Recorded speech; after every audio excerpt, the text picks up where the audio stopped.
Pemirsa, kita kembali ke Tenjo Bogor. Sebuah eskavator yang diduga milik pengembang perumahan Grand Tenjo, merusak lahan yang diklaim milik warga. Konflik yang terjadi, disebabkan karena pihak ahli waris Pang Sinyuh yaitu Lai Chien-je, mengklaim bahwa mereka tidak pernah menjual lahan mereka, kepada pengembang perumahan Grand Tenjo, dan penempatan ekskavator tersebut merugikan mereka. Pihak warga meminta kepada pihak penegak hukum dan pemerintah terlibat dalam penyelesaian konflik ini, terutama dalam hal perizinan penempatan ekskavator tersebut. Jika pengembang perumahan Grand Tenjo tidak memiliki izin yang sah untuk menempatkan ekskavator di lahan warga, maka pemerintah harus mengambil langkah-langkah yang diperlukan untuk menindak pengembang perumahan tersebut. Keluarga Lai Chien-je pun mencoba berusaha semaksimal mungkin untuk menghalangi ekskavator yang merusak lahan miliknya dan berharap mendapat keadilan dari aparat penegak hukum dan pemerintah. Setelah terjadi pengerusakan yang dilakukan oleh pihak Grand Tenjo tanpa ada itikat baik atau menanyakan surat-surat yang kami miliki, dan mereka merasa telah membeli di pihak lain.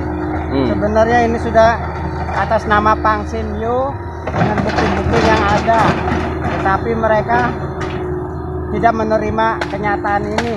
Mereka menghancurkan baik tanaman, pohon maupun lokasi tanah dirusak oleh beko. Mereka bertindak secara sepihak dengan cara premanisme. Di makam dari orang tua saya Pang Sinyuh ini ya, di lokasi ini di tanah depan Grand Tenjo, dan ada makam dari lokasi adik saya Sunasis serta keponakan saya Henen. Anak lu belum ngerasain, semoga anak lu ngerasain ya. Gua nih anak yatim lu tindas. Konflik yang terjadi saat ini menjadi cermin bagi pemerintah untuk melakukan investigasi guna menentukan apakah pengembang perumahan Grand Tenjo benar-benar melakukan pelanggaran terhadap hak-hak warga pemilik lahan.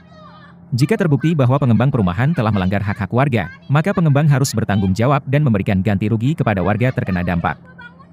Diharapkan, konflik antara pengembang perumahan Grand Tenjo dengan warga pemilik lahan dapat diselesaikan dengan melakukan investigasi untuk menentukan adanya pelanggaran hak yang melibatkan pemerintah dalam penyelesaian konflik dan mendapatkan dukungan dari masing-masing kuasa hukum.